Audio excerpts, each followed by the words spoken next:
अस्सलामुअलैकुम। Lecture 7 cap 5 का start हो गया जी। हम IS 38 कर रहे हैं। शायद कुछ बच्चे अभी भी आने वाले हों, इसलिए ज़रा 236 सफ़े पे आ जाएं। होमवर्क वाले सवाल भी डिस्कस करते हैं, नई चीज़ें आज वेबसाइट कॉस्ट करेंगे, इंशाल्लाह कर लेंगे इंशाल्लाह। उसके बाद फिर कुछ क्वेश्चंस, काफ़ी सारे क्वेश्चंस अभी रहते भी हैं, 1-2 दिन और 3 दिन भी लग सकते हैं अभी इस पर, चलेगा अभी ये। उसके बाद फिर कोई छोटा सा स्टैंडर्ड करेंगे, फिर ईद के फ़ौरन बाद इंशाल्लाह IFRS 16 स्टार्ट कर देंगे। ठीक है, अच्छा जी, आपको कहा था ये सफ़ा पढ़ के आने के लिए पढ़ा था। What is an asset? एक रिसोर्स जो कि कंट्रोल करे पास्ट इवेंट की वजह से एंटिटी और future benefits expected to flow हों। फ्यूचर इकोनॉमिक बेनिफिट्स जो हैं वो इंक्रीज़ इन सेल या डिक्रीज़ इन कॉस्ट दोनों तरह से हो सकते हैं। फिर इंटेंजिबल क्या है जी? हमने कहा था एक ऐसा रिसोर्स, पहले तो वो एसेट है, वो इंटेंजिबल कौन सा है? जो आइडेंटिफिएबल हो, नॉन मॉनिटरी हो, और अच्छा जो जो होता है ना PPE, जो टेंजिबल होता है, उसके अंदर एक तो ये वाली शर्त पूरी नहीं होती है, उसका फिजिकल एग्जिस्टेंस होता है। दूसरा, उसमें सिर्फ सेपरेबल वाला होता है काम, उसमें ये वाला काम नॉर्मली नहीं हो रहा होता। ठीक है, बहरहाल नॉन मॉनिटरी तो वो भी होता है। खैर चलें छोड़ें, हम तो पढ़ रहे हैं इस वक्त इंटेंजिबल। रिकॉर्ड कब करेंगे? जब फ्यूचर बेनिफिट्स प्रॉबल हों और कॉस्ट रिलायबली मेजरेबल हो। ठीक हो गया। अच्छा, अमोर्टाइजेशन इम्पेयरमेंट की डिस्कशन हमने कर ली थी कि अगर परचेज गुडविल है या इन प्रोग्रेस है या इनडेफिनेट लाइफ वाला है तो इसको अमोर्टाइज नहीं करना, सिर्फ इम्पेयरमेंट टेस्ट से गुजारना है, लेकिन वो कंपलसरी है। ठीक है, और अगर इसके अलावा कोई है, पहली बात है इंटेंजिबल हो, अगर है इन तीन के अलावा है, अदर्स में आ गया, उनको अमोर्टाइज करेंगे over shorter of legal life और यूजफुल लाइफ। और इम्पेयरमेंट टेस्ट सिर्फ तब गुजारेंगे जब कोई इंडिकेशन हो। अब लीगल लाइफ में रिन्यूअल इंक्लूड तब करेंगे जब रिन्यूअल कॉस्ट मिनिमल हो। सारी बातें पढ़ी हुई हैं हमने। ठीक है, एक समरी है सारे स्टैंडर्ड की। दो चीज़ों के बारे में IS 38 ने पैरा 67 के अंदर जो है वो स्पेसिफिकली मना कर दिया कि एडवर्टीजमेंट और स्टाफ ट्रेनिंग को आपने इंटेंजिबल नहीं कहना। ठीक है, रेजिडुअल वैल्यू, PPE आपने IS 16 पढ़ा था। PPE के अंदर रेजिडुअल वैल्यू नॉर्मली हुआ करती थी सवालों की, लेकिन इतने सवाल अभी तक हमने इंटेंजिबल के कर लिए, रेजिडुअल वैल्यू इंटेंजिबल की नज़र नहीं आई। उसकी वजह नॉर्मली होती नहीं है रेजिडुअल वैल्यू। मतलब आपने एक सॉफ्टवेयर, अकाउंटिंग सॉफ्टवेयर बनवाया अपने बिजनेस के हिसाब से, 5 साल इस्तेमाल किया, फिर आपने कहा चलो अब नया वाला बनवाता हूँ, तो वो पुराने वाला नॉर्मली कहीं नहीं बिकता, आप उसको डी इंस्टॉल कर देते हैं, डिस्कार्ड कर देते हैं। इसीलिए स्टैंडर्ड कहता है कि रेजिडुअल वैल्यू को कंसिडर करना है जीरो। इंटेंजिबल के अंदर इंटेंजिबल की रेजिडुअल वैल्यू को क्या करना है? आपने जीरो कंसिडर करना है। हाँ, एक सूरत, मतलब ये दो सिचुएशंस, ये दो शर्तों में, दो में से कुछ एक हो जाए तो फिर आप रेजिडुअल वैल्यू उसकी ले सकते हैं। पहली चीज, जिस इंटेंजिबल की आप बात कर रहे हैं उस इंटेंजिबल की एक्टिव मार्केट एग्जिस्ट करती है। मिसाल के तौर पे अकाउंटिंग सॉफ्टवेयर जो है, यहाँ पर हफीज़ सेंटर के सामने नवीद सेंटर भी है। ठीक है, वो नवीद सेंटर के अंदर ये सॉफ्टवेयर्स की मार्केट है, वहाँ पर लोग जो है वो सॉफ्टवेयर खरीदते हैं, बेचते हैं। आप अपने सॉफ्टवेयर लेकर जाते हैं, वहाँ दुकानों पे लोग बैठे होते हैं, वो आपसे सॉफ्टवेयर खरीदते हैं, आप पुराना सॉफ्टवेयर बेच के, यानी क्या है?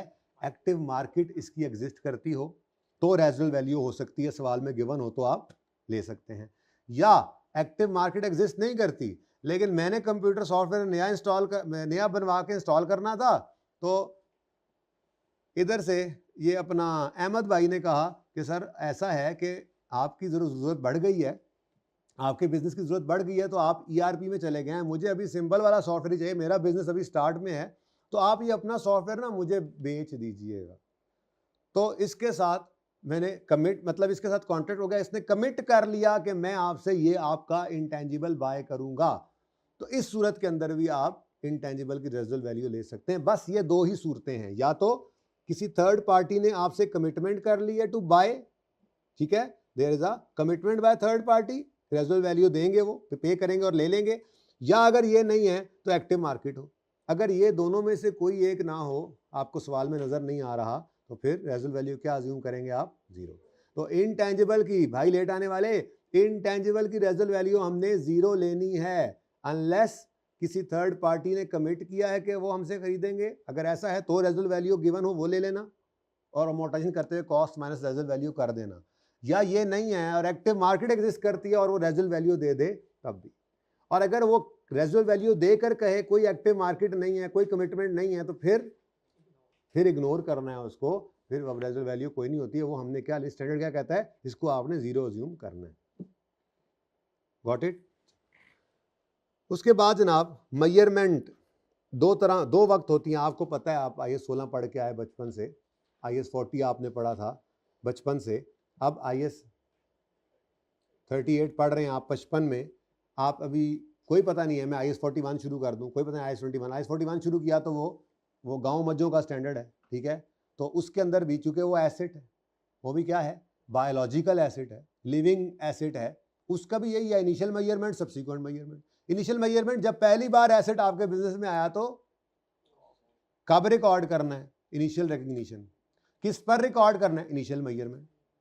फिर सब्सिक्वेंट मेजरमेंट कहते हैं ईयर एंड पे क्या करना है। IS 16 सब्सिक्वेंट मेजरमेंट में क्या कहता था, कौन से दो ऑप्शंस हैं, कॉस्ट मॉडल पे रखो या रीवैल्यूएशन मॉडल पे। पढ़ाने की जरूरत नहीं है, फिर आप पढ़ेंगे वैसे, यहाँ पे पढ़ना है, रिवाइज करना है, रिवैल्यूएशन करनी पड़ेगी, क्योंकि उसी रिवैल्यूएशन की वर्किंग में आपके 2 कॉलम और ऐड होने हैं, टैक्स ने भी आ जाना है, ओए ओए ओए अखीर हो जानी है, अखीर। IS 12 जब कर रहे होंगे ना, ओए ओए ओए जरा बोलो ना, ओए ओए ओए ओए। तो FAR 1 इंट्रो तो चलो आपके पीछा कर ही रहा है, FAR 1 ने भी आपका पीछा नहीं छोड़ना, बल्कि आपको यही लगेगा यार इंट्रो R1 ही चल रही है, ये तो ऐसे ही बस नए टॉपिक्स आ गए, कुछ चीजें बढ़ गई हैं, वो चीजें इसीलिए तो आपको ये आसान लगती हैं, चीजें आसान लगेगा, बस चीजें ज्यादा होंगी। तो बस बार बार मैं आपको हर 2-3 दिन बाद ये बात याद कराऊंगा कि छुट्टी नहीं करनी है, रोजाना 1 घंटा बस घर पे दे लेना है, जो काम करवाया वो फटाफट रिवाइज करना है, और होमवर्क इतना ज़्यादा नहीं हुआ करेगा, 1 से 1.5 घंटा रमज़ान के बाद तो लाजमी हुआ करेगा इंशाल्लाह, आपका इतना काम होगा, इससे ज़्यादा नहीं होगा, इससे ज़्यादा लगाना भी नहीं है टाइम। तो रोज़ का काम करते रहेंगे, रोज़ का काम रोज़, अभी तो मोड वो चल रहा है ना, रोज़ का काम रोज़ करूँगी, हैं जी। और हफ्ते का एक टेस्ट लाजमी देते रहना है, ठीक है, तो इंशाल्लाह पास हो जाओगे, कुछ भी मसला नहीं होगा। बाकी चीज़ें जो भूलती हैं उसका तरीका बताऊंगा, थोड़ा पढ़ तो लेना, फिर तरीका बताऊंगा।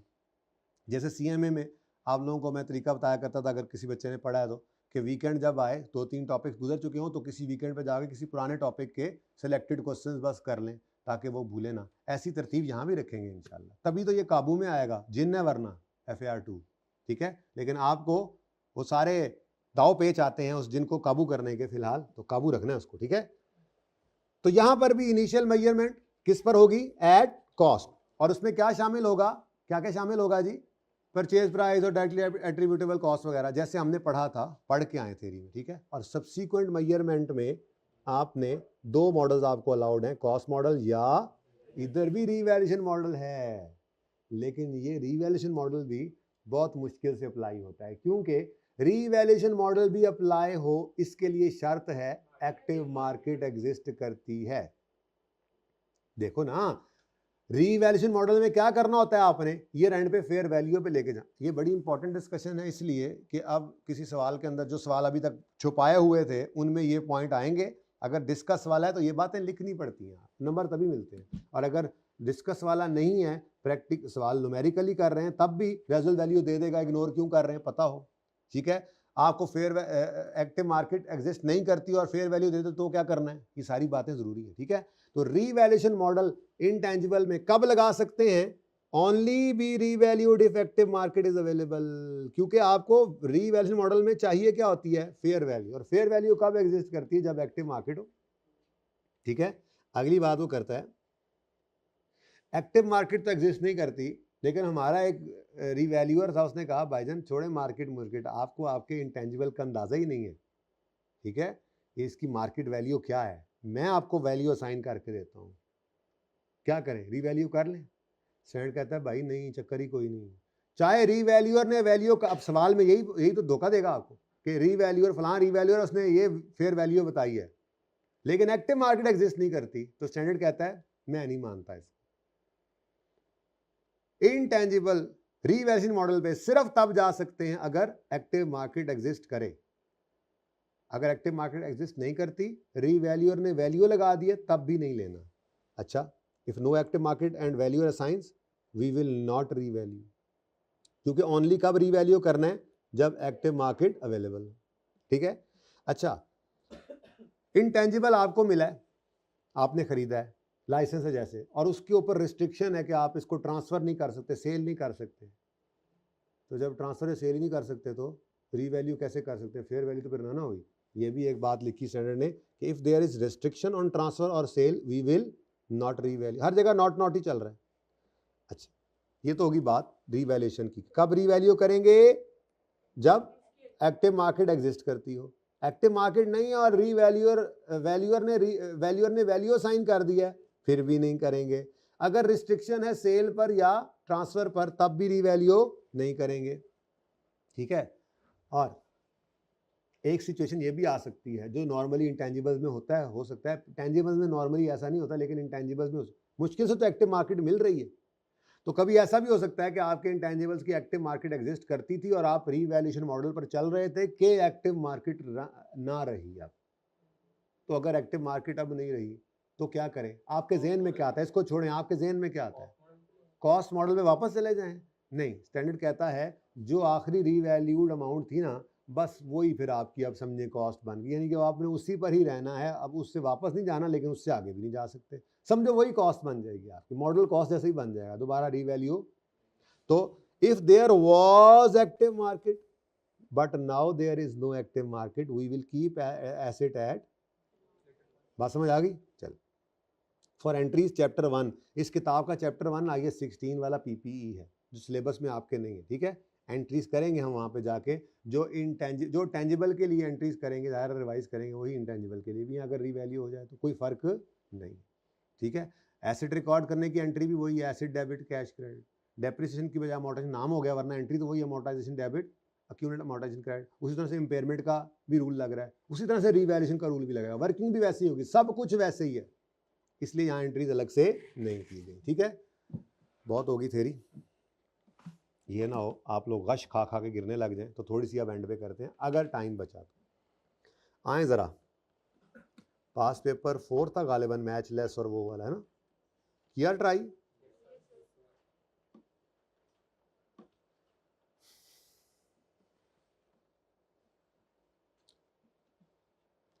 हाँ जी,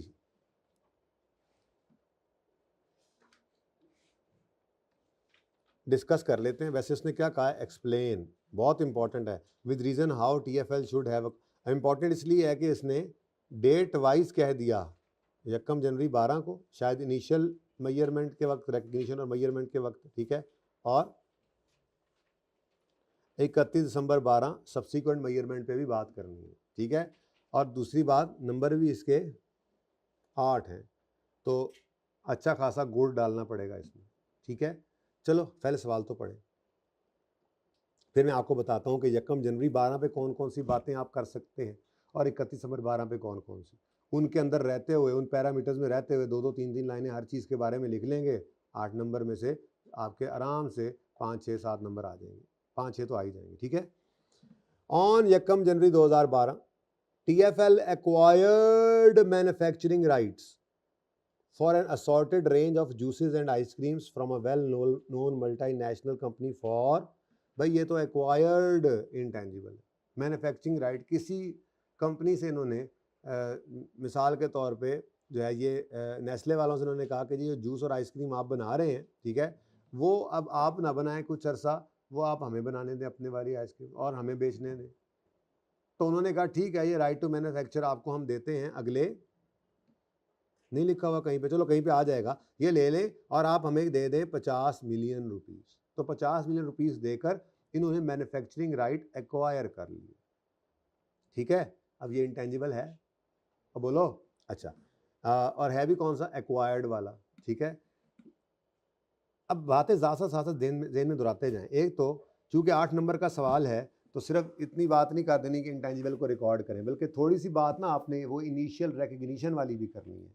क्या आप वो लिखोगे कि इंटेंजिबल को हम रिकॉर्ड कब करते हैं, when there is future when future economic benefits are probable and cost can be reliably measured. ठीक है, मतलब बेशक एक लाइन में लिखें, दोनों बातें अपने अल्फाज में लिखें, पर लिखना है। ठीक है, अच्छा चलें जी, तो इसलिए वो हम कहेंगे कि जी इससे एक्सपेक्टेड है फ्यूचर बेनिफिट्स का आना, इसलिए हम इसको रिकॉर्ड करेंगे as an intangible, full stop. अगली लाइन में अब आपने करना है, रिकॉर्ड करना है, ये तो डिसाइड हो गया ना। अब अगली लाइन में आपने डिस्कस करना है इसको कि किस अमाउंट पे करें। तो फिलहाल तो 50 परचेज वाला सबसे आसान होता है। परचेज प्राइस क्या है, परचेज कितनी कॉस्ट पड़ी है आपको, 50, तो आप 50 पे उसको रिकॉर्ड करने की बात करेंगे, अनलेस के कोई डायरेक्टली एट्रीब्यूटेबल खर्चा साथ ना आ जाए। ठीक है, आगे कहता है following are relevant clauses for agreement executed between two companies. Agreement is valid for, ये यूज करेंगे 5 ईयर्स को हम अमोर्टाइजेशन की डिस्कशन में, and is renewable for another 5 years at nominal price, at, तो 5 साल तो है ही, इसको 5 जमा 5 कर सकते हैं, क्योंकि रिन्यूअल क्या है, नॉमिनल या मिनिमल। ठीक है, तो लीगल लाइफ ओरिजिनली 5 थी, जमा 5 करेंगे तो ये 10 हो गया। यूजफुल लाइफ सवाल में गिवन ना भी होगी तो ये वाली लाइफ यूज करके हम अमोर्टाइजेशन कर लेंगे। ठीक है, manufacturing right are not transferable and can not be sublet.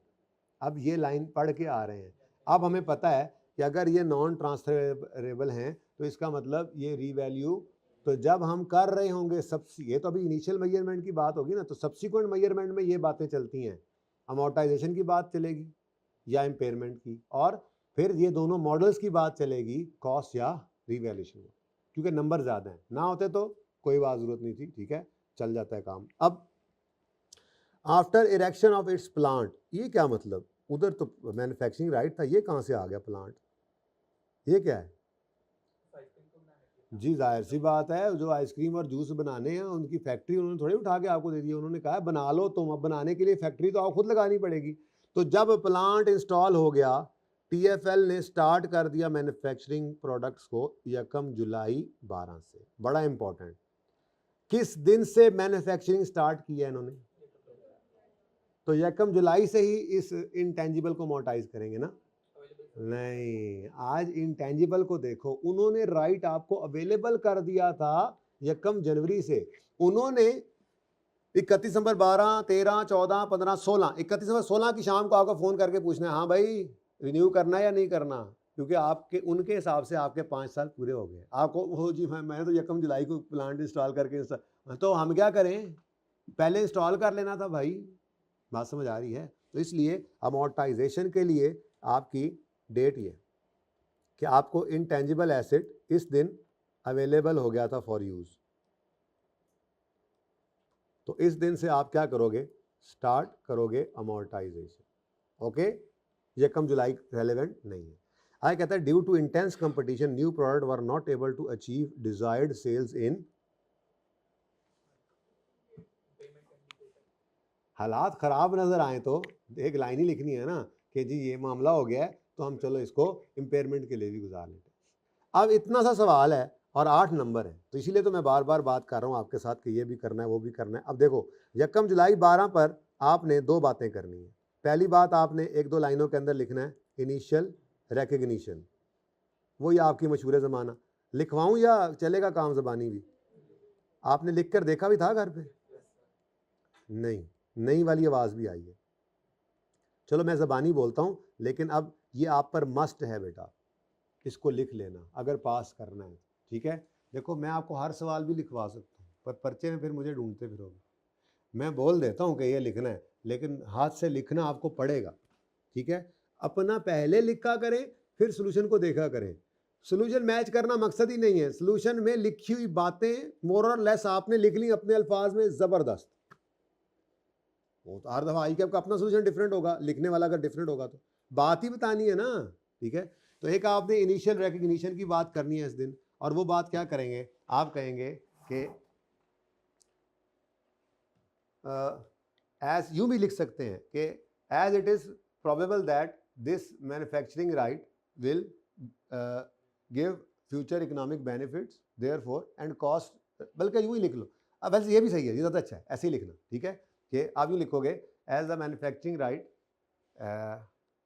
seems to give future benefit and cost in this case is 50 million, ठीक है, therefore an intangible shall be recorded at a cost of say for and बल्कि नहीं, दोनों अलग अलग करनी है ना, तो ज़्यादा बेहतर है ऐसे ही करो, जनरल बात लिखो, ये सही है, आप जनरल बात लिखो। अभी ये ऐसे कभी हुआ नहीं, पहली दफ़ा हो रहा है, नंबर ज़्यादा है इसलिए मैं कह रहा हूँ इनिशियल रिकग्निशन वाली लाइन भी लिखो और फिर मेजरमेंट में डाल देना, तो मेजरमेंट में आप अंग्रेजी लिख देना फिगर्स वाली, तो ज़्यादा बेहतर यही है, आप लिखो कि an intangible is recorded when there are future economic when it is probable that future economic benefits will flow and cost can be measured reliably, ठीक है, ऐसे ही बस एक लाइन के अंदर ही इसको लिखना है, फुल स्टॉप के बाद अगली लाइन में अब आप लिखेंगे। अब आपने क्या कर दिया, इनिशियल रिकग्निशन का क्राइटेरिया बता दिया, अब आगे आप लिखेंगे इनिशियल मेजरमेंट के बारे में।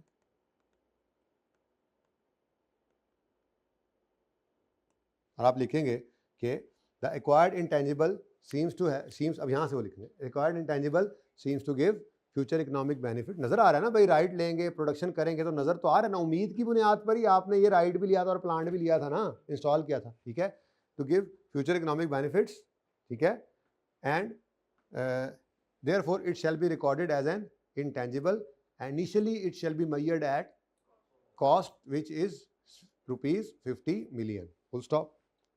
अब ये यकम जनवरी की हेडिंग देकर आप 2 पॉइंट्स लिखकर फारिग। ज़्यादा डिस्कशन अब कहाँ पे आनी है, 31 दिसंबर पे, क्योंकि 31 दिसंबर पे जाके एक तो आपने अमोर्टाइजेशन की डिस्कशन करनी है, ठीक है, क्योंकि डेफिनेट लाइफ है और ये उन 3 में से नहीं है, ठीक है, डेफिनेट लाइफ वाला है ना, ना गुडविल है, ना इन प्रोग्रेस है और ना ही इनडेफिनेट है, डेफिनेट लाइफ गिवन है, ठीक है, और वो भी कौन सी वाली। अब यहाँ पे आपने डिस्कशन क्या करनी है कि लीगल लाइफ 5 है लेकिन वो एक्सटेंडेबल है 5 साल से, और चूंकि रिन्यूअल मिनिमल कॉस्ट पर है इसलिए हम इसको भी लीगल लाइफ में ऐड करेंगे, और ये सारी अंग्रेजी भी बोलता हूँ, और अमोर्टाइजेशन के लिए हम यूज़ करेंगे 10 साल, हम इसको अमोर्टाइज करेंगे over the period of 10 years. ये बात कर ली आपने। उसके बाद अगली बात आप करेंगे कि चूंकि कितने गया ये प्रोडक्ट जो है इंटेंस कंपटीशन की वजह से प्रोडक्ट जो है वो डिजायर्ड सेल्स नहीं अचीव कर सकी, इसलिए बेहतर है अपने इस एसेट को इंपेयरमेंट टेस्ट से गुजार लें bye comparing book value with recoverable amount. मुझे नहीं पता रिकवरेबल अमाउंट को, बता दो देना उसको कि यार ये कर लें, ठीक है। अब ये अमोर्टाइजेशन इंपेयरमेंट की डिस्कशन हो गई, 2 पॉइंट्स हो गए, ठीक है। तीसरा पॉइंट अब आप लिखेंगे कि IS 38 अलाउ करता है सब्सिक्वेंटली 2 मॉडल्स, ठीक है, लेकिन TFL अपनी इस प्रोडक्ट को कॉस्ट मॉडल पे सब्सिक्वेंटली मेजर करेगा, यानी cost less accumulate impairment loss if any पर रखेगा, ठीक है, और इसको रीवैल्यूएशन मॉडल पर नहीं लेके जा सकता। उसकी वजह क्या है, क्योंकि कितने गया मैन्युफैक्चरिंग राइट जो है वो ट्रांसफरेबल नहीं है। मेरे ख्याल में 8 नंबर के लिए ये काफ़ी है, ठीक है। अब 31 आप यूँ लिखेंगे, ऐसे ही उसने ये बोला ना एक्सप्लेन करो, ठीक है तो हम यूँ लिखेंगे ऑन 31 दिसंबर 12 यकम जनवरी 12 पे, तो थोड़ा ही लिखना पड़ा। इनिशियल रिकग्निशन कब करनी है, जब फ्यूचर इकोनॉमिक बेनिफिट्स प्रॉबल हो, कॉस्ट लायबिलिटी मेजरेबल हो। इनिशियल मेजरमेंट किस पे करनी है, एट कॉस्ट, जो इस केस में क्या है 50। डन हो गया। अगली हेडिंग देंगे आप 2 लाइन लिखने के बाद ऑन 31 दिसंबर 12, ठीक है अब पहला पॉइंट जो मैंने आपको बोला था उर्दू में, उसकी अंग्रेजी में बोल रहा हूँ, अपने अल्फाज में, आप अपने में लिखिएगा, ठीक है। तो आप बोलोगे कि as this right has definite life therefore it will be amortised over its legal life which in this case is 10, bracket में लिखोगे 5 + 5, फुल स्टॉप के बाद आगे लिखोगे the legal life is extendable by 5 years and as the extendable, या जो भी यहाँ लिखा हुआ है लफ्ज, क्या था एक्सटेंडेबल था या क्या था, रिन्यूएबल, हाँ the legal life is renewable for further 5 years at minimal cost, therefore legal life is taken as 10 years for the purpose of 5 + 5 करके बता भी चुके थे, ठीक है। तो अब अगर निकाल के देना चाहो तो निकाल के भी दो, अच्छा होता है, यूं कर दिया करो। देयरफॉर ये जब लिखोगे ना, ये सारी बात करोगे कि as it has definite life therefore it shall be amortized, over it's, बल्कि क्यों लिख देना और अच्छा रोप डालो, therefore it shall B amortised over shorter of its useful life और लीगल लाइफ। ठीक है, अब अगली बार लीगल लाइफ ही कर रहे हो। The legal life, the original legal life is 5 years which is renewable by a further 5 years at minimal cost, therefore legal life of 10 years shall be taken for the purpose of amortization। और उसके बाद आप आगे लिखोगे therefore rupees 5 million, therefore amortization expense of rupees 5 million shall be taken to P&L as an expense, full stop। ये एक line होगी amortization वाली। इसमें आपने बात बता दी सारी, उसको लीगल लाइफ में 5 क्यों ऐड किया, ठीक है, और amortization भी कितनी आ गई, डन हो गया। जहां मुमकिन हो फिगर निकाल देंगे। अगला पॉइंट लिखोगे as the product is unable to achieve, वहां से देखकर लिख लेना ना, और आगे पीछे अगर मैं अंग्रेजी कर भी आऊं, ठीक है, unable to achieve sales target, therefore it is advisable to test this product या this intangible for impairment by comparing book value with recoverable amount. अब रिकवरेबल अमाउंट नहीं है तो बस बता दिया, फुल स्टॉप। और उसके बाद तीसरी और आखिरी line, IS 38 allows 2 models for subsequent measurement of an intangible. However, TFL will not use reversion model because this intangible is non-transferable, and they will subsequently measure their intangible at using cost model, and it shall appear in balance sheet at cost less accumulated depreciation less accumulated impairment loss bracket में if any, full stop. उम्मीद है 8 number 8 में से 6-7 मिल जाएंगे। बस ये पहले आपने लिखना है, फिर छाती मारनी है, और आपने ये देखना है कि यही वाली बातें वहाँ भी लिखी हैं। कोई एक्स्ट्रा बात मिल जाए लिखी हुई, अच्छी लगे तो उसको अगली बार के लिए जहन में रखना है। कोई भी सवाल आपको होमवर्क में दिया, आपने किया, सोल्यूशन तो चूंकि आप बाद में देखते हैं, पास होने वाले बच्चों की बात कर रहा हूँ, अगर आपको नज़र आया कि वो 70% तक भी सही है तो दोबारा सवाल सॉल्व नहीं करना, बस वो गलतियाँ देख लेनी है। अगली बार जब रिवीजन में वो सवाल आएगा तो आपने फिर इंशाल्लाह आपसे वो भी बेहतर हो जाएगा। दोबारा सवाल करके टाइम ज़ाया नहीं करना। 70-80 भी सवाल सही हो गया तो जो सही नहीं हुआ वो देख लो, समझ आ गया, हाँ ये गलती होगी, ओहो कोई बात, अगली बार नहीं करूँगा। ठीक है, ये तरतीब रखनी है, जाग जाओ। बस आगे एंट्रीज आ गई, बस अब एंट्रीज खेलते हैं। ठीक है, चलो। हाँ जी, ये मैंने कल आपको सिखा के भेजा था। On 1 January 12 matchless enterprises acquired research data along with partially developed product design. कितने बच्चे ये करके आए सवाल घर से? Okay good. कितने नहीं करके आए जरा वो बताया ना, जरा ये भाई को जगाना, जरा करके आए सवाल आप हाँ, जिन्होंने पीछे मुड़ के देखा। क्यों हाँ, मुबारक, thank you, welcome, thank you आने के लिए और वेलकम आने के लिए।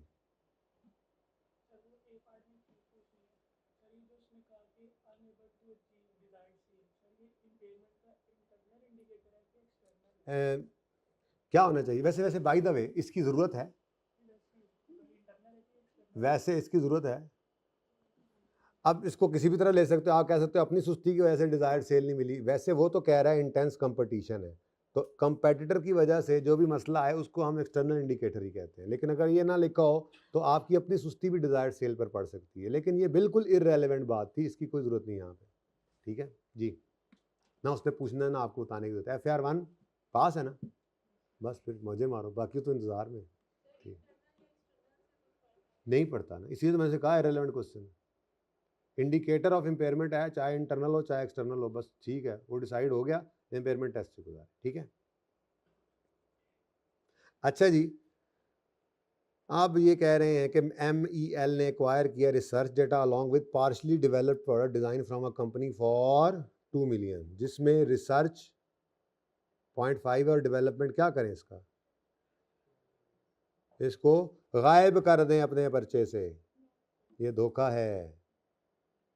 ठीक है, अगर आपने एक्वायर किया है ना जी, तो आपके लिए 2 का 2 मिलियन क्या है, इंटेंजिबल एसेट है, तो इंटेंजिबल डेबिट कैश क्रेडिट। ठीक है, आगे कहता है the production design was handed over to production department on 1 November.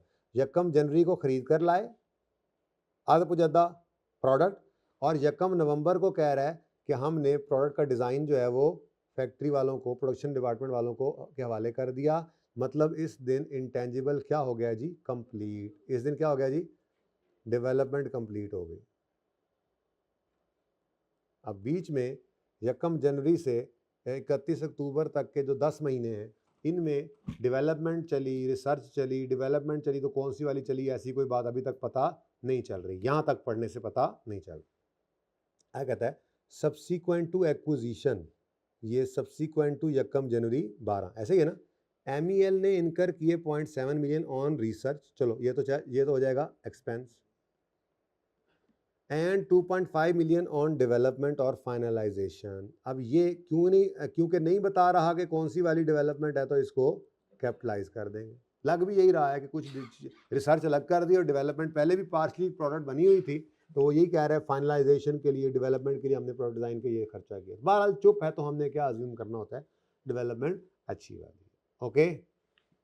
Okay, it is expected that this product design would provide economic benefit of company for the next 5 years। ये amortization के लिए, तो intangible debit cash credit कर दिया आपने, मजीद 2.5 million पहले, expense debit cash credit कर दो 0.7 से, उसके बाद 2.5 से इंटेंजिबल डेबिट कैश क्रेडिट कर दो 2.5 से, कहानी ख़त्म। अब ये रेंड आ गया और इस पे आपने क्या करना है जी, amortisation debit accumulated amortisation credit आ गया 2.5 डिवाइडेड बाय 10 इंटू 5 इंटू क्या,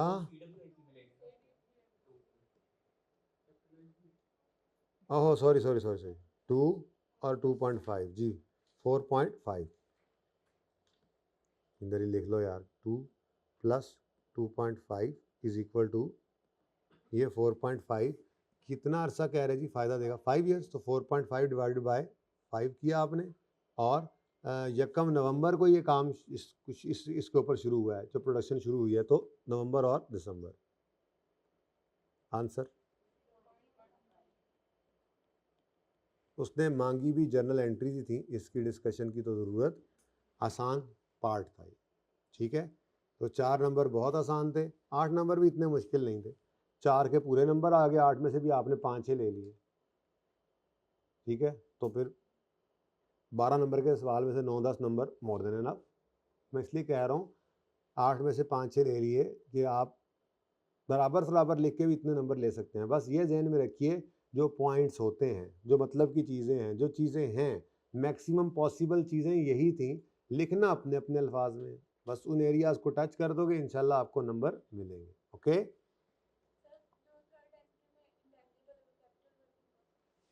बेटा ये तो इधर भी फिर कैपिटल वर्क इन प्रोसेस, ये मैंने एक एंट्री स्किप की है, कहाँ सवाल आया जी। आप पहले को CWIP कहें क्योंकि अभी बन रहा है, अगले को भी CWIP कहें, और फिर उसके बाद अमाउंटेंस के ऊपर एक एंट्री करें जिसमें CWIP क्रेडिट करके इंटेंजिबल डेबिट कर लें, जैसे कल किया था, वो भी ठीक है, बल्कि वही ज़्यादा ठीक है। कर दूँ या सही है, समझ आ गई, कर ही देता हूँ।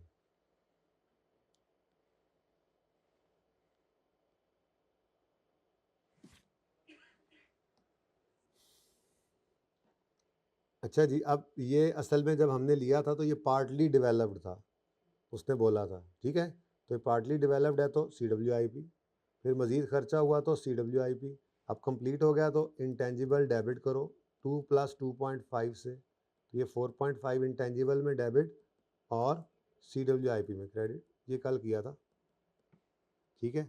तो फिर बस इसको अब क्या कर दें, अमोर्टाइज, फिर ये करने की अब ज़रूरत नहीं, यही मैंने वहाँ पे कर दिया था बस, ठीक है। ओके जी, चलें आगे। तो 4 का एक कितने बच्चों ने घर पे लिखा था आज से, और जो मैंने बोला उससे मिलता जुलता था, वो इसलिए पढ़ा नहीं था ना, वैसे सॉल्यूशन में लिखा हुआ था नहीं, हाँ वो भी लिख लेना चाहिए। 8 नंबर है ना, तो जो जो मिल रहा था वो लिख रहा था। खैर चले कोई बात नहीं, ठीक। इसी तो कहा 8 में से 5 6। नीनो आ रही है भाई को। खड़े हो ना जरा, खड़े हो, खड़े हो जाओ।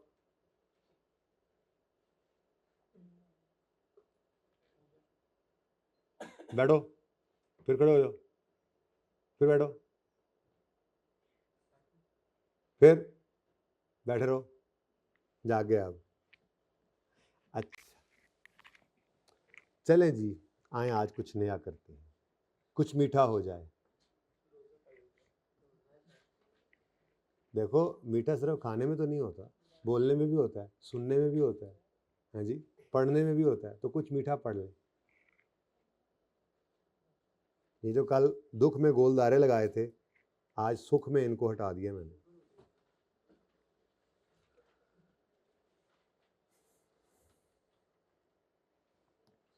अच्छा जी, अगर आप वेबसाइट का नाम सुना हो, वेबसाइट, आपका बिजनेस हो और उसकी कोई वेबसाइट हो, तो वेबसाइट आपको फ़ायदा देगी।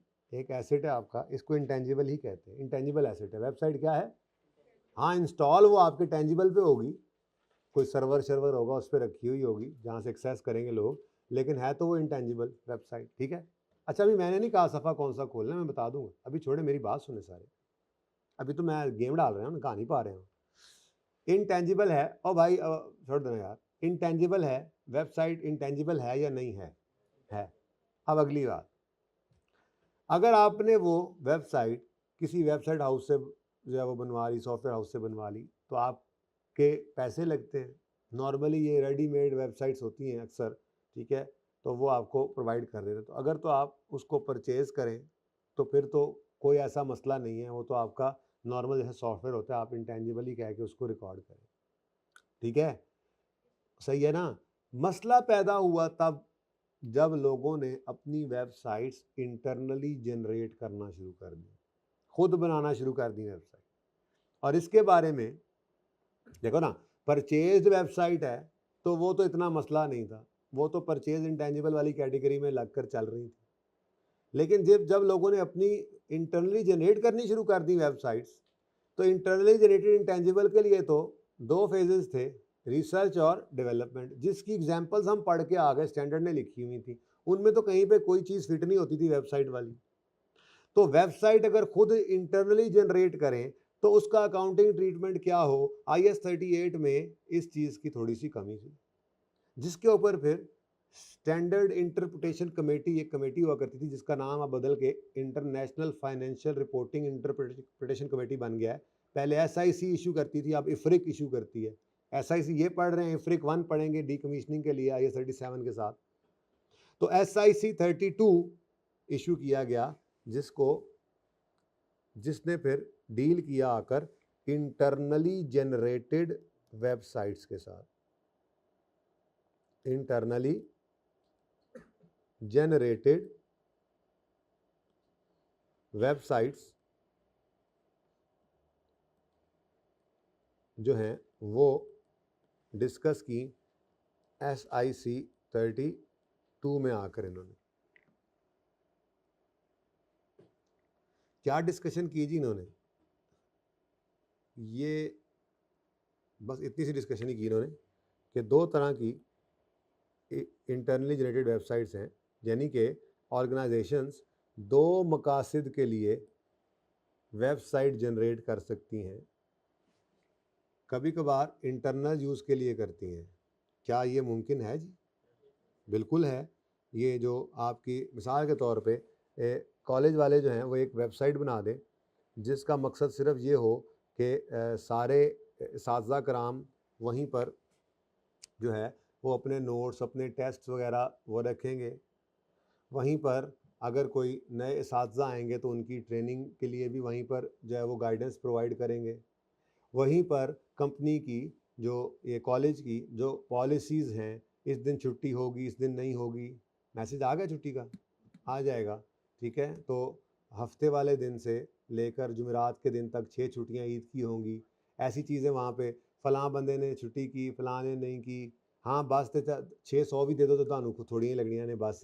अच्छा, तो ये सारी चीज़ें जो सिर्फ ऑर्गेनाइजेशन की पॉलिसीज़ हैं, प्रैक्टिसेस हैं, रूल्स हैं, रेगुलेशंस हैं, डेटा है, ठीक है, ये जो कॉलेज ने सिर्फ अपने यूज़ के लिए एक वेबसाइट क्रिएट की हुई है और सिर्फ कॉलेज के अंदर ही के लोग उसको यूज़ कर सकते हैं, ठीक है, इवन स्टूडेंट्स को वो एक्सेस उसकी नहीं है, बाहर के लोगों को उसकी एक्सेस नहीं है, www वाली नहीं है कि कोई भी आके www कर ले, ठीक है। तो ऐसी वेबसाइट को कहा जाता है कि ये इंटरनल यूज के लिए है। अब internally generated website for internal users अगर कोई ऑर्गेनाइजेशन बनाए तो आपके ख्याल में इस पर जो खर्चा आया, वेबसाइट बनाने में खर्चा आता है ना, बोलो, ये कौन कौन से खर्चे होते हैं, कैसे, वो देख लेंगे इंशाल्लाह, ठीक है। लेकिन फिलहाल जो इंटरनल यूजर्स के लिए बनाई तो उस पर जो खर्चा आया उसको क्या करें, एसेट बना के ओवर फ़ायदे वाली ज़िंदगी, फ़ायदे वाला वक्त अमोर्टाइज करें या एक्सपेंस आउट कर दें? फ़ायदा तो है ना, आपकी यहाँ पर बहुत सारी कम्युनिकेशन की हैसल बच गई, एक सेंट्रलाइज्ड आपको जो है वो इंटरफेस मिला हुआ है, वहीं पर नए लोग पुराने लोग एक दूसरे से मशवरा कर रहे हैं, कम्युनिकेशन हो रही है, हेल्प हो, इस ऑर्गेनाइजेशन के अंदर बेहतरी आती है इससे, ठीक है।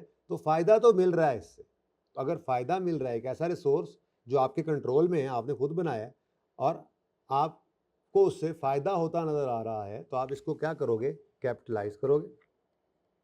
और जाहिर सी बात है कैपिटलाइज करोगे तो फिर अगर लाइफ डेफिनेट है तो अमोर्टाइज, नहीं तो वही वाली बातें अगली वही है, ठीक है, सही है। तो ये तो हो गया साइड पे। फिर ऑर्गेनाइजेशंस जो हैं वो फॉर एक्सटर्नल यूज़र्स भी वेबसाइट्स बनाती हैं, क्या ख्याल है, बनाती हैं जी, ज़्यादा होती यही हैं। तो फॉर एक्सटर्नल यूज़र्स अगर किसी ऑर्गेनाइजेशन ने वेबसाइट बनाई है तो दो तरह की वेबसाइट्स फिर हो सकती हैं, ये एक्सटर्नल यूज़र वाली भी। एक वो जो सिर्फ एडवर्टीजमेंट पर्पस के लिए, ठीक है, सोलली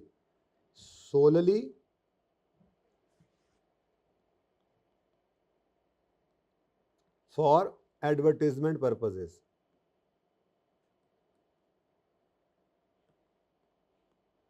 जैसे आप पेप्सी की वेबसाइट ओपन करें, अगर किसी के पास नेट चल रहा है तो ओपन करें, तो आपको वहाँ पर सारी प्रोडक्ट्स नज़र आएंगे।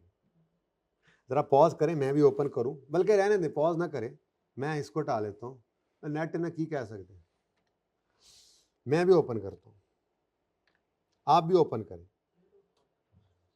जी। जेल रोड खोलूं, जेल रोड पे क्या होगा, मैंने PES पहले लिख दिया तो पेस्को आ गया, नहीं वो पेस्को है पेशावर इलेक्ट्रिक सप्लाई कंपनी, वो आ गया था, ठीक है।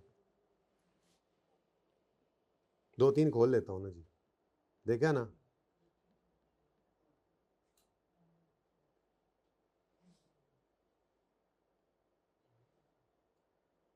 who we are, our brands, our products, ऐसे। एक तो ये हो गया, दूसरा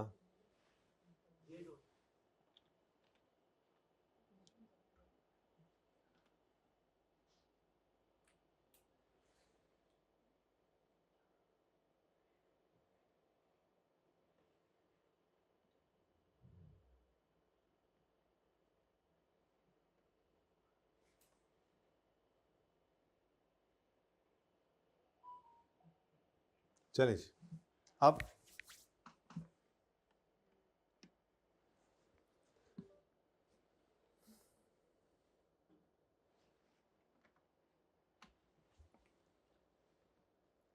अच्छा जी, एक्सटर्नल यूज़र्स के लिए सिर्फ वेबसाइट बनाई गई है, मतलब उसका मकसद सिर्फ और सिर्फ क्या है, एडवर्टीजमेंट, ठीक है।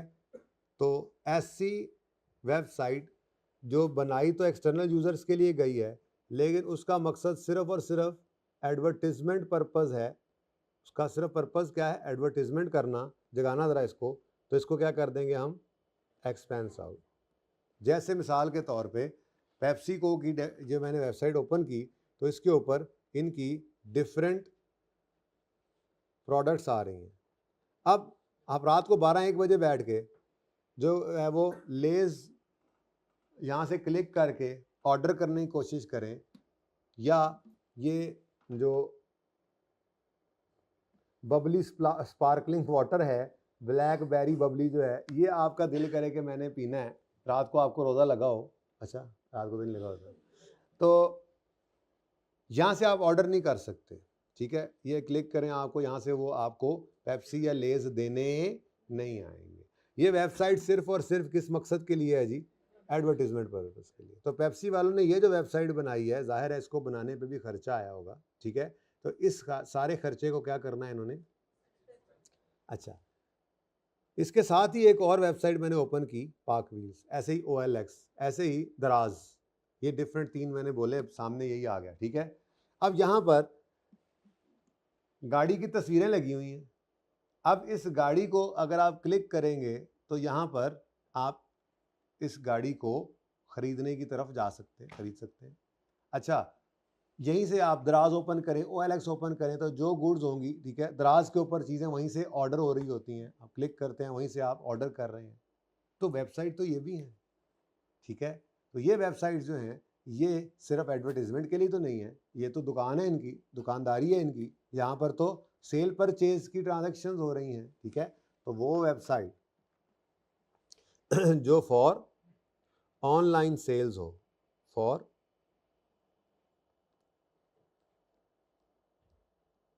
एग्जाम्पल मैंने क्या ले ली थी यहाँ पे, पेप्सी को, ठीक है। और अभी मैंने क्या बोला जी कि फॉर ऑनलाइन, अगर मैंने वेबसाइट बनाई है फॉर ऑनलाइन सेल्स, कोई भी और जितनी ऑर्गेनाइजेशंस होंगी उनके ऑनलाइन सेल्स की उनकी वेबसाइट्स बनी हुई, ऑनलाइन स्टोर्स हैं, वो एग्जिस्ट ही नहीं करते फिजिकली, ऑनलाइन वेबसाइट के ऊपर ही जो है वो सेल कर रहे हैं, ऑनलाइन स्टोर्स हैं, ठीक है। कहीं वेयर हाउस बनाया होता है बस। तो मिसाल के तौर पे दराज, अमेज़ॉन भाई कह रहे हैं, शौकत खानम, मैं बस बस ठीक है ना, मैं पेंडू सा आदमी, मुझे जो नाम आते हैं मैं वही लिखूंगा बस। अब बस कर दे, इसकी बात छोड़ें। अब आपके सामने पाक व्हील्स आया था, ज़मीन.com है, OLX है, काफ़ी हैं, ठीक है। ये सारी की सारी वेबसाइट जो हैं, इन पे ऑनलाइन सेल भी हो रही है, ठीक है। तो ऐसी वेबसाइट अगर आप इंटरनली जनरेट करेंगे तो इनको भी क्या करना है? कैपिटलाइज, ठीक है जी। तो ये जनाब आपका SIC 32। अब इसके आगे बातें हैं, क्योंकि मसला तो यहाँ से शुरू होना है ना कि इंटरनली जनरेटेड है, तो रिसर्च और डेवलपमेंट टाइप मामला यहाँ भी चलना है, ठीक है। ये कितने अरसे के खर्चों को आप एक्सपेंस आउट करें और कब से कैपिटलाइजेशन शुरू करें, फिर बहुत सारी इसकी और भी डिस्कशंस हैं, ठीक है। ऑपरेशंस होंगे, सब्सिक्वेंट एक्सपेंडिचर की बातें हैं, ये सारी बातें हम करेंगे इंशाल्लाह, ठीक है। अच्छा, वैसे आपस की बात है, थोड़ी बहुत ही सही, एडवर्टीजमेंट तो इस पर भी हो ही जाती है, ठीक है। एडवर्टीजमेंट ऐसे वो नई गाड़ियों की उन्होंने तस्वीरें लगाई होती हैं, अपनी कोई प्रोडक्ट्स लगाई होती हैं इन्होंने, ठीक है। तो ये एडवर्टीजमेंट भी कर रहे हैं, सिर्फ सेल नहीं कर रहे, ये साथ साथ हो रहा होता है। अब इसका क्या ट्रीटमेंट करना है वो देखेंगे इंशाल्लाह, ठीक है। तो सर्विस भी हो सकती है, आप गुड्स भी बेच सकते हैं, सर्विस भी बेच सकते हैं, बेचना है ना कुछ, तो वेबसाइट के थ्रू अगर बेच रहे हैं आप, तो वेबसाइट आपकी ऑनलाइन सेल के लिए है, जरूरी नहीं कि गुड्स हो, सर्विसेज भी बेच सकते हैं आप, ठीक है जी। इंस्पेक्शन करने हैं वो सर्विसेज देते हैं, ठीक है। तो आपने वेबसाइट से आके बुकिंग की, तो आपने अपने बंदे भेज के उनको इंस्पेक्शन कर दी और उससे चार्जेस ले लिए, तो इस ऑनलाइन वेबसाइट को आपने यूज़ करके आपने सर्विस दी है। आप गुड्स भी बेच सकते हैं, सर्विसेज भी बेच सकते हैं, सेल तो सेल है ना, ठीक है। अच्छा, अब ये पढ़ें ज़रा, intangible assets website cost, SIC 32 ने आकर इसकी क्लैरिफिकेशन दी। एन एंटिटी मे इनकर expenditure on development and operation of its own website, इनकर करे एक्सपेंस, ठीक है, ऑन डेवलपमेंट एंड ऑपरेशन, यानी इंटरनली जनरेटेड की बात कर रहा है, क्योंकि परचेज वाला तो वैसे सिंपल केस होता है, तो जैसे 32 ने इंटरनली जनरेटेड वेबसाइट की डिस्कशन की, जिसमें कहता है अगर एक्सटर्नल एक्सेस के लिए है, अगर एक्सटर्नल एक्सेस के लिए है, ऊपर वाली हेडिंग, ठीक है, और प्रोमोट और एडवर्टाइज ओन प्रोडक्ट्स भी कर सकते हैं, या इलेक्ट्रॉनिक सर्विसेज भी दे सकते हैं, या सेल प्रोडक्ट सर्विसेज भी हो सकती है, ठीक है। इलेक्ट्रॉनिक सर्विसेज की बजाय ज़्यादा बेहतर है, जैसे भाई ने भी ये कह दिया इंस्पेक्शन सर्विसेज, आगे पाक व्हील्स की एग्जांपल दे दी। अगर तो पहली वाली केस की होगी है तो देखो एक्सटर्नल एक्सेस वाली तो दोनों है, अगर सिर्फ एडवर्टीजमेंट के लिए होगी तो एक्सपेंस आउट, और अगर ऑनलाइन सेल के लिए होगी तो कैपिटलाइज, ठीक है। और अगर इंटरनल एक्सेस के लिए है, स्टोर करती है कंपनी पॉलिसी, स्टोर करती है customer detail, search relevant information, तो इनको क्या करते हैं हम कैपिटलाइज, ठीक है। ये तो सारी ही कैपिटलाइज होती हैं, ठीक है, ये तो एक ही तरह की होती है, क्या हो जाएंगी कैपिटलाइज। लेकिन इंटरनल एक्सेस वाली जो हैं उनके बारे में क्या है, सिर्फ प्रोमोट करने और एडवर्टाइज करने के लिए हों तो इनको क्या करते हैं हम एक्सपेंस आउट, ये आगे लिखा हुआ है, और बाकी जो है उनको हम क्या किया करते हैं जी, तो ये दोनों तरह से एक्सटर्नल एक्सेस वाली एक्सपेंस आउट भी हो सकती हैं और कैपिटलाइज भी हो सकती है, ये बात की आपके साथ, ठीक है जी, ओके। अच्छा,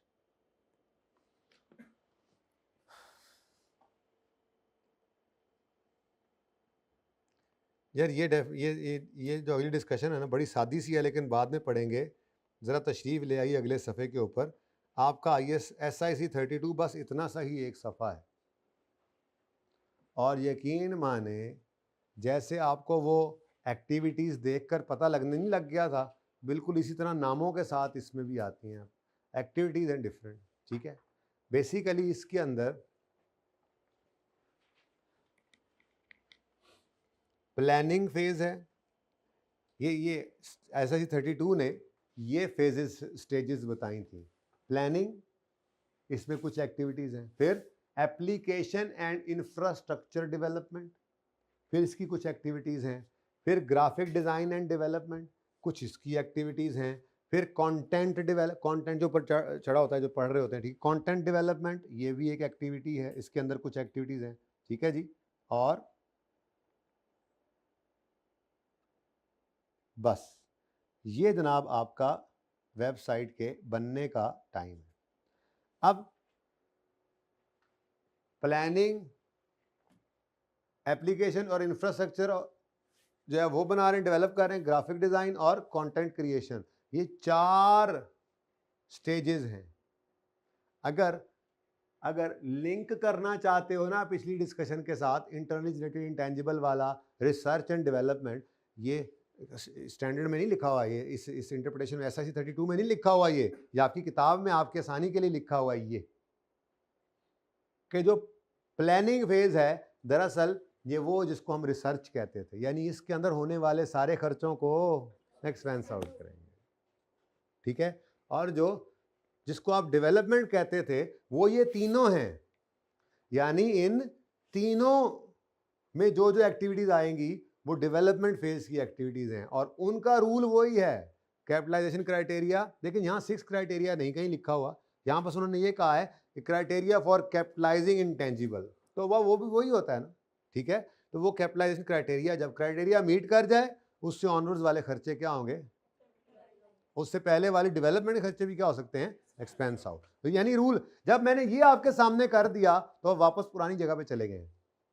बस फर्क सिर्फ ये है कि रिसर्च की एक्टिविटीज पहले एग्जांपल्स और थी, अब जरा वेबसाइट के कॉन्टेक्स्ट में डिफरेंट चीजें आ गई। डेवलपमेंट पहले कुछ और बातें थी, अब बस जरा वेबसाइट वाले खर्चे होंगे, कंप्यूटर की बातें होंगी, हैं जी। पढ़ें, मुश्किल नहीं है, आसान है, एक बार पढ़ना है, फिर बार बार पढ़ना है, जब गुजरना है तब पढ़ना है। अभी तो यूँ करेंगे कि जो सवाल मैं करवाया करूँगा उसके साथ इसको भी ओपन करूँगा, 1-2 दिन ऐसे चलेगा, ये याद रखना है, याद करना नहीं है। अगेन ये वही चीज़ है, रिप्रोडक्शन नहीं मांगेगा, लेकिन अभी एक बार पढ़ा के सवालों की ज़ियारत कराता हूँ आपको। आप कहोगे इससे आसान काम ही कोई नहीं है, क्योंकि ये थोड़ी सी एक्टिविटीज़ हैं, एक बार ही अभी मैं और आप पढ़ेंगे तो माइंड के अंदर आपके ये बैठना शुरू हो जाएंगी। फिर आप जब तक ये टॉपिक चल रहा है, जब मैं ऐसा कोई सवाल ओपन करूँगा, मैं जानबूझ के याद भी होगा आपको इस सफ़े पे लाऊंगा, तो ये एक तरह से पैसे रट्टा ही लग जाता है। याद ही हो जाता है, ठीक है। और उसके बाद याद बस रखना इस तरह से होता है कि जब पर्चे में वो एक्टिविटी सामने लिखी हुई आए तो आपको बस ये पता लग जाए। वैसे ही हमने तो 4 नहीं छोड़े, वैसे ही हमने तो इसको क्या कर दिया है 2। इसका मतलब ये 3-4 एक्टिविटीज याद रख लेंगे और नजर भी आएंगी, और बाकी सारी कहाँ पे हैं, डेवलपमेंट में। तो आसानी है इस तरह से, ठीक है। वरना ये SIC 32 है, ठीक है। तो वेबसाइट बनाने तक क्या क्या काम करने पड़ते हैं। सबसे पहले तो रिसर्च शुरू करते हैं हम, यानी प्लानिंग फेज, जिसको SIC 32 ने कहा। उसमें क्या क्या होगा, सबसे पहले तो फिजिबिलिटी बनाएंगे। भाई जरूरत है भी सही के नहीं। फिजिबिलिटी क्या होती है, कोई काम करने जा रहे हो तो कितना खर्चा आएगा, कितना कॉस्ट बेनिफिट एनालिसिस। फिजिबिलिटी किसे कहते हैं, जो काम करने जा रहे हैं, जो खर्चा करने जा रहे हैं बिजनेस में, वो खर्चा करके फायदा आना है या नहीं आना। फिजिबिलिटी तो हमेशा, आप कोई भी काम करेंगे आप उसकी फिजिबिलिटी बनाएंगे। सबसे पहला काम क्या है जी, फिजिबिलिटी स्टडी करेंगे। उसके बाद फिजिबिलिटी बन गई, उसी के अंदर ही आप फिर क्या करेंगे, हार्डवेयर और सॉफ्टवेयर स्पेसिफिकेशंस को डिफाइन करेंगे अपनी ज़रूरत के हिसाब से ना। आपने किस लेवल तक इस वेबसाइट को ऑपरेट करना है, तो कौन से हार्डवेयर चाहिए आपको, कौन से सॉफ्टवेयर चाहिए आपको, ठीक है। फलां लैंग्वेज C++ में बनना है, जावा में बनना है। हार्डवेयर कौन सा सर्वर किस कंपनी का, आपने IBM का लेना है, आपने HP का लेना है, आपने डेल का लेना है। क्या कर रहे हो आप, हार्डवेयर और सॉफ्टवेयर की स्पेसिफिकेशंस को डिफाइन कर रहे हो, ठीक है। उसके बाद अब डिफाइन किया हार्डवेयर, मुझे जी एक सर्वर चाहिए। ये चौधरी सर्वर नहीं है, ये वो सर्वर है, बड़े बड़े कंप्यूटर होते हैं जिनके ऊपर बताऊंगा अभी।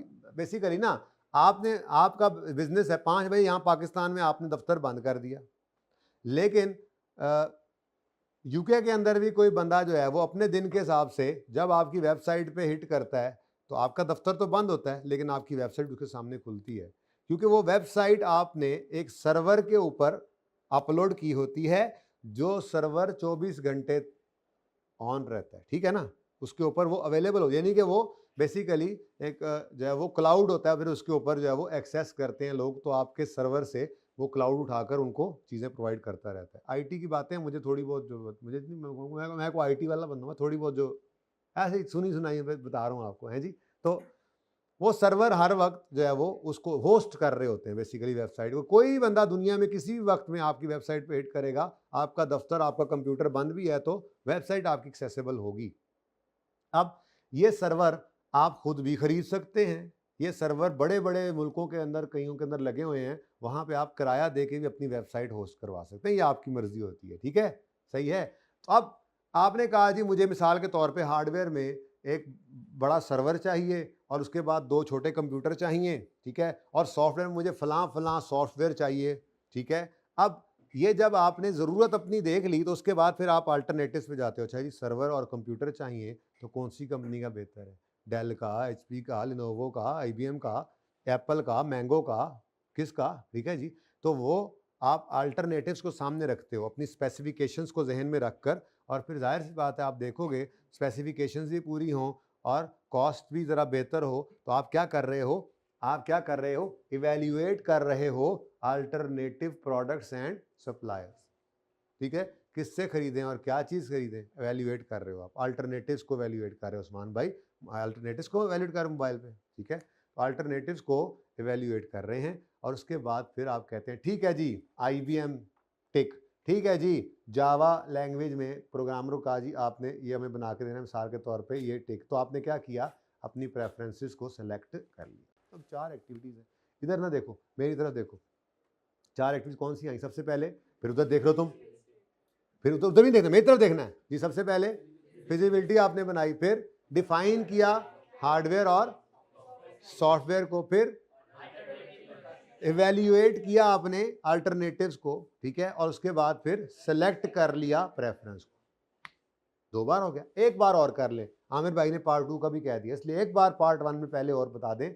4 काम प्लानिंग है, लेकिन आप इसको रिसर्च की तरह समझें, यानी कि इस अरसे में होने वाला हर खर्चा कहाँ जाना है, पहले ही बता रहा एक्सपेंस में जी। तो 4 काम, फिजिबिलिटी स्टडीज, फिर हार्डवेयर सॉफ्टवेयर की स्पेसिफिकेशन को डिफाइन करना, फिर अल्टरनेटिव्स देखना, पहले तो ये देखा ना हार्डवेयर सॉफ्टवेयर चाहिए कौन सा, फिर देखा कि कौन कौन ये प्रोवाइड कर रहा है, और फिर चौथा उसमें से, फिर तुम देख रहे हो उधर, उसमें से क्या कर लिया, अपनी प्रेफर्ड चीज को सिलेक्ट कर लिया। ठीक है, इस अरसे के अंदर जो भी काम हुए, ट्रीटमेंट अकाउंटिंग का क्या है, एक्सपेंस करो जब वो इनकर हो जाए, यानी हमारा रिसर्च फेज ही हो गया ना।